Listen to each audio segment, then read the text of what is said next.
यात्रा फरीदाबाद पहुंचती है, वहां से लगभग 30 क्विंटल RDX मिलता है। जिहादी आतंकवादी उसको तैयार कर रहा है, तो वो किसी मुल्ला मौलवी के लिए नहीं कर रहा उसको तैयार, हमारी हिंदू नस्लों को खत्म करने के लिए। देखो दो चीज है, सनातन ने हमेशा संसार को प्यार दिया है, इस्लाम ने आतंकवादी दिया है। इकरा हसन सांसद है लोकसभा कैराना की, ये बोलती है कि इसमें सर्वधर्म की राजनीति करती हूँ। उसके नाम पे तो वहां से क्यों नहीं गई यात्रा में? बागेश्वर वाली यात्रा तो कोई किसी की वो नहीं है।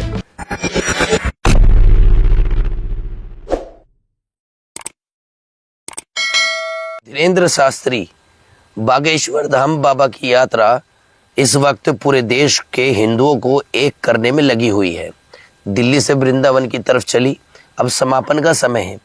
उसी में से एक व्यक्ति हमारे साथ हैं, रोहित प्रधान।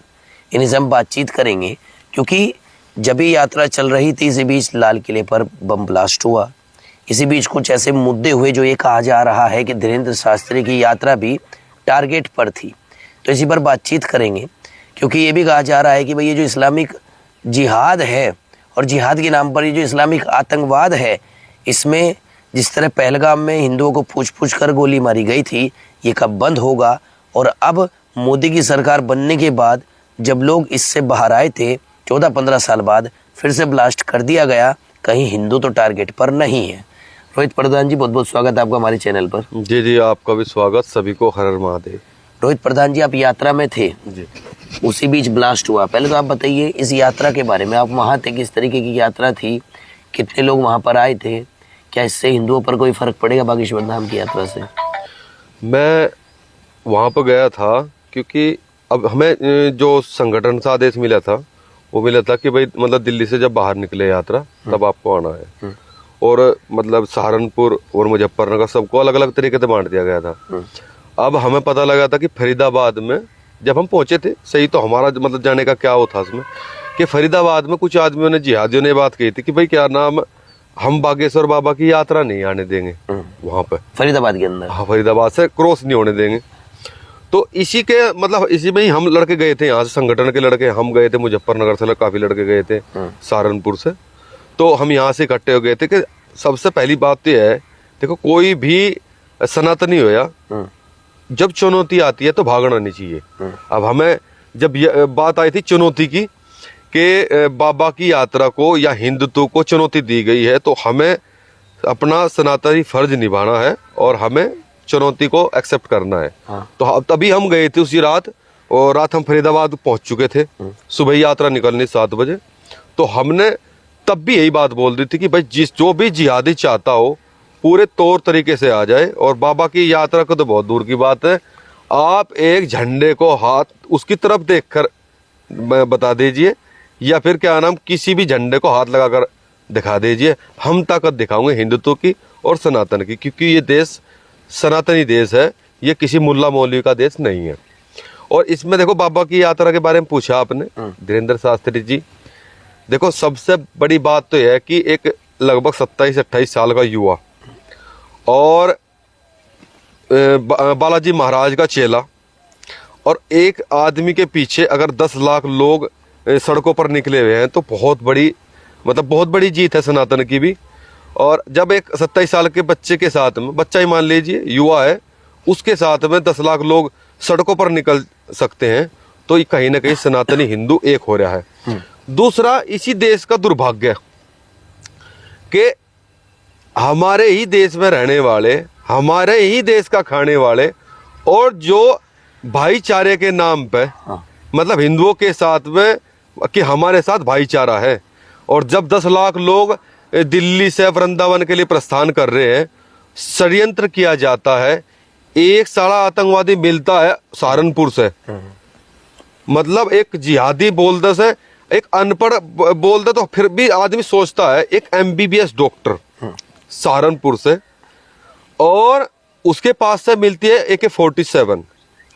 यात्रा फरीदाबाद पहुंचती है, वहां से लगभग 30 क्विंटल RDX मिलता है। ये तो उनका भाईचारा है, और हम लगातार चिल्लाते रहते हैं कि हम ना तो ये हम अपना भाई मानते, ये सिर्फ चारा, हमें सिर्फ चारा बनाते हैं ये। लेकिन धीरे धीरे कहीं ना कहीं हिंदू जाग रहा है। बालाजी महाराज की कृपा से यात्रा फरीदाबाद भी पहुंची, आगे पहुंची। बालाजी महाराज की कृपा से हमारे देवी देवताओं की सनातन की शक्ति से ब्लास्ट नहीं हो पाया। जो हमारी टीमें वहां लगी हुई थी उन्होंने अपना काम किया और कहीं ना कहीं में पकड़े गए। और यात्रा फरीदाबाद से भी निकली, ना ही कोई जिहादी सामने आ सके, क्योंकि ये बोल सकते हैं, ये सिर्फ आदमी को डराने का प्रयास करते हैं, हिंदू को डराने का प्रयास, लेकिन इनके बस का कुछ है नहीं। इसी बीच एक ऐसी न्यूज़ सामने आई कि कुछ ऐसे मदरसे के पढ़े हुए मुस्लिम समाज के लोग हैं जो पकड़े भी गए कि वो ऐसा जहर तैयार कर रहे थे कि भाई उससे हिंदुओं को मारा जा सके, टारगेट किया जा सके। देखो, टारगेट आज के समय में कहीं ना कहीं इसके तार यात्रा से तो नहीं जुड़े थे, क्योंकि भारी संख्या में वहाँ पे हिंदू हैं। हाँ बिल्कुल कतई। देखो बात क्या है, एक साथ में 10 लाख हिंदू इकट्ठा हुआ है। हाँ। उसको बार RDX 30 क्विंटल वहीं से मिला है। अच्छा। और विषैला पदार्थ साइनाइड जैसा, मतलब साइनाइड जो बताते थे हमें, तो भाई जहर तैयार किया, जहर तैयार, मतलब साइनाइड भी जहर बताया था। हाँ। ये जो पदार्थ मिला है गुजरात से, ये जो पदार्थ मिला है ये साइनाइड का 6000 गुना शक्तिशाली पदार्थ था। मतलब साइनाइड जो हमने पहले हमारे बड़े बुजुर्ग या डॉक्टर बताते थे कि साइनाइड को अगर जीभ पर लगा दो इंसान खत्म हो जाता, इसका 6000 गुना। अब ये देख लो आप, अगर कोई जिहादी आतंकवादी उसको तैयार कर रहा है तो वो किसी मुल्ला मौलवी के लिए नहीं कर रहा उसको तैयार, हमारी हिंदू नस्लों को खत्म करने के लिए। और शुरुआत कहाँ से होती, सही बात बताऊं आपसे, ये तो RDX से मतलब ब्लास्ट से मरते वहां से हिंदू, और या फिर जहर दे के मारे जाते। टारगेट तो हम ही है ना। और पीछे मतलब ये हिंदू जो से भाईचारे वाले हैं, आप लोगों के दिमाग पे और आपके आंखों पट्टी गिर गई है क्या? क्या नाम, पहलगांव हमला हुआ, धर्म पूछ कर ही मारे गए क्या? मुल्ला मारेगा क्या वहां से कोई? हिंदू हमेशा टारगेट किया गया। अब देखो, सबसे पहले आपके पार्लियामेंट पे हमला हुआ था, किसने किया भाई? मुसलमान ने। पहलगांव हमला हुआ, किसने किया भाई? मुसलमान ने। उसके बाद अक्षरधाम पर हमला हुआ, किसने किया भाई? मुसलमान ने। जहर पकड़े गया, मुसलमान ने। RDX पकड़े गया, मुसलमान ने। कि 47 पाई गई, मुसलमान ने। तो ये जोड़ से हिंदू घर बैठे हैं जो बागेश्वर बाबा की यात्रा में नहीं गए। ध्यान रखना बात को। आज मैं बता रहा हूं आपसे, शिव बाबा का उपासक हूं, आपसे बता रहा हूं, अगर नहीं जागे ना तो ये RDX भी आपके घर में ही ब्लास्ट होने वाला है एक न एक दिन। क्योंकि अगर RDX फरीदाबाद में मिला है तो RDX और भी जगह होगा, ऐसी बात नहीं है। वो तो एजेंसी सर्च करेंगी। दूसरा, और जो ये जहर बनाएगा, जहर मिला है, वो भी हिंदुओं के लिए, आपके बच्चों के लिए, आपको मारने के लिए बनाएगा है। और वो भी वहां पकड़ा गया है गुजरात में। ऐसी बात नहीं है कि यहाँ नहीं होगा कहीं ना कहीं। तो सचेत होने की और वो क्या नाम देखने की बहुत बड़ी, मतलब हिंदू ने अपनी आंखें खोल लेनी चाहिए। नहीं, अब तक एक तरफ कह रहे धर्म पूछकर मारा गया, दूसरी तरफ कहा जाता है आतंकवाद का कोई धर्म नहीं होता। आतंकवाद का धर्म नहीं होता।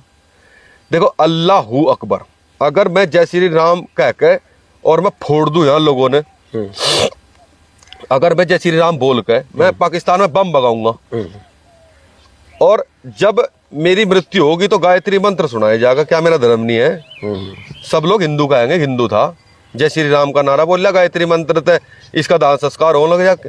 और यही अल्लाह अकबर बोल के ये जो आतंकवादी हैं, जिहादी, ये साले क्या नाम, अल्लाह अकबर बोल के और ये लोगों को मार रहे हैं, हिंदुओं को मार रहे हैं।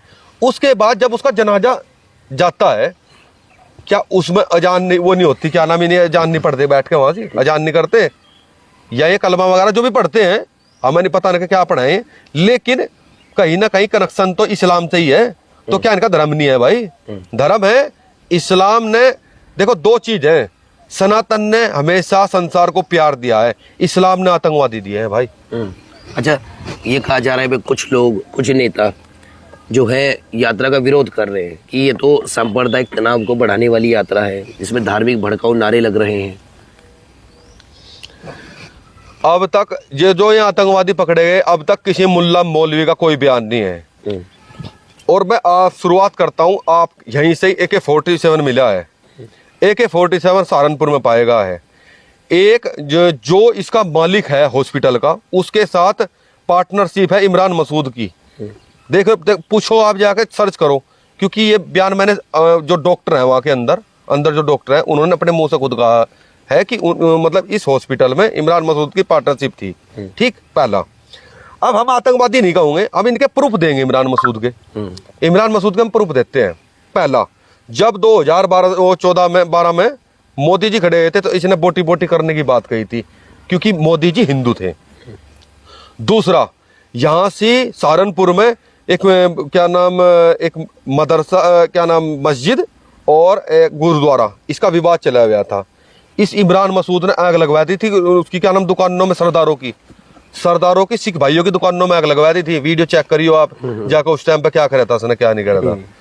तीसरा, ये सांसद बना, इसने क्या किया, इसने ईद के दिन यात्रा निकलवाई। फिलिस्तीन के नाम पर इतना ड्रामा हुआ है सहारनपुर में कि वहां पे मतलब जो घंटा घर पे फिलिस्तीन का झंडा लहराएगा। अब देखने में वो फिलिस्तीन का था, क्या पता वो पाकिस्तान का भी हो, क्योंकि भीड़ इतनी लेकर आया हो पीछे से, उसकी भीड़ थी सारी, उसका सारा किकरा धरा था। ये फिलिस्तीन का झंडा फरवाएगा वहां से इमरान मसूद ने। उसके बाद इसके कनेक्शन मिलते हैं आतंकवादियों के साथ में, जो हॉस्पिटल था पार्टनरशिप में जहाँ से वो डॉक्टर पकड़ा। ठीक है, एक और उदाहरण देता हूं मैं आपसे। आज से 5 दिन पहले 10 दिन पहले इसने अपने इंटरव्यू में क्या कही, इससे तुलना करी। क्योंकि बात यह है, जिस इंसान ने, जिस भगत सिंह ने इस देश की आजादी के लिए अपनी कुर्बानी दे दी हो, जान दे दी हो, उस भगत सिंह को ये आतंकवादी बोल रहा है। हमास जो आतंकवादी संगठन है उससे तुलना कर रहा है। डूब मरने की जिंदगी है इसकी। इसको तो भारत में भी रहना चाहिए। इसको तो सही बात यह है, इसको जिन्ना जैसे लोग पसंद है, जिन्ना जैसे। तो मेरे हिसाब से इमरान मसूद, अगर तुझे यहाँ रहना है तो ये आतंकवादी वाले जो क्रम कर रहा है ये नहीं चलेंगे। तुझे आतंकवादी बनना है तो पाकिस्तान चले जा भाई। ये कहा जा रहा है कुछ नेता ऐसे हैं जो अभी कुछ दिन पहले ये कह रहे थे हम तो सर्व धर्म का सम्मान करते हैं, मैंने मुस्लिमों से ज्यादा काम हिंदुओं के किए। क्या उनको बागेश्वर धाम यात्रा में नहीं जाना चाहिए था? दूसरी एक हम उठा रहे हैं, क्योंकि इनके बड़ों ने काम किए थे। इकरा हसन सांसद है लोकसभा कैराना की, ये बोलती है कि मैं सर्वधर्म की राजनीति करती हूँ। सर्वधर्म क्यों बोलती है? 70% आबादी है यार यहाँ से लोकसभा कैराना में हिंदुओं की। सर्वधर्म बोलती है। जब सर्वधर्म का नंबर आता है, जब सर्वधर्म को दिखाने का नंबर आता है, जब ये मार जाए कल्टी, ये जाती है आजम खान के पास में कि आजम खान आया है जेल से बहुत कई सालों के बाद, योगी जी ने छुड़वाया है। योगी जी तो कहीं सूट कर रखा था तुमने। ये वहां पर उसको मिलने के लिए गई। इमरान मसूद ने हमास को और भगत सिंह को कंपेयर किया, दोनों को। उसके ऊपर इनका बयान नहीं है। AK-47 पाएगा, RDX पाएगा, कोई भी किसी मुल्ला मौलवी का, किसी सांसद का, मुसलमान का कोई बयान नहीं है इस चीज पे। इस पर कोई बयान नहीं है। और सर्वधर्म की राजनीति, मैं सर्वधर्म की राजनीति करती हूँ। सर्वधर्म के नाके तो वहां से क्यों नहीं गई यात्रा में? बागेश्वर वाली यात्रा तो कोई किसी की वो नहीं है, हिंदू राष्ट्र के लिए यात्रा है वह। अगर सर्वधर्म की करती है और तेरे पूर्वज हिंदू थे, क्यों नहीं गई? जाओगी वहां जाओगे जहां से आइला मोहम्मद वाले ये आतंकवादी जिहादी जो ये क्या नाम भारत की चीजों में क्षति पहुंचा हुए हैं, तोड़ने का प्रयास करें, वहां जागी। यहाँ वहां ये भी जागी और यहाँ यू मुल्ला वो भी क्या इमरान भी जागा, या इकरा भी जागे, दोनों भाई। सर्वधर्म के नाम की तो जब आती है बात, जब ये उन्हें वोट चाहिए, या हिंदुओं पर तो कुछ चाहिए। अच्छा, ये क्या इस यात्रा का कोई प्रभाव होगा? यात्रा का भाई पूरा प्रभाव है। कह रहे बागेश्वर बाबा भी ऐसे घूमते रहते हैं। नहीं भाई, भेदभाव फैला रहे वो। भेदभाव क्या, हिंदू मुस्लिम क्या है? तेरे मुस्लिम उसके साथ जा रहे वहाँ हनुमान चालीसा नहीं, एक मुस्लिम है उसने सरेआम हनुमान चालीसा, वहाँ लाखों लोग सामने थे, उन्होंने हनुमान चालीसा गाई भाई। हनुमान और मुस्लिम लोगों ने स्वागत भी किया, बिल्कुल कभी बहुत स्वागत किए। और वहाँ लोग मतलब गए भी थे, बहुत मुस्लिम गए। लेकिन वे सही मुस्लिम है भाई। हमारा जो है ना मामला, हमारा मामला ये नहीं है कि हम मुसलमानों को टारगेट करते हैं भाई।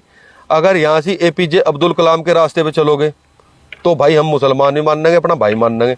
लेकिन अतीक अहमद और कुछ बनने का प्रयास करोगे ना, यहाँ आतंकवाद फैलाओगे तो भाई काट दिए जाओगे। अच्छा, हाँ। तो ये थे मेरे साथ रोहित प्रधान, जिन्होंने बताया यात्रा में गए थे और वहाँ पर कुछ मुस्लिमों ने स्वागत भी किया, बागेश्वर बाबा के साथ भी चले। लेकिन कहीं ना कहीं इकरा हसन जो खुद को कहती हैं कि मैं सर्वधर्म की नेता हूँ, उनको भी वहाँ जाना चाहिए। फिलहाल इस वीडियो में बस इतना ही। नमस्कार।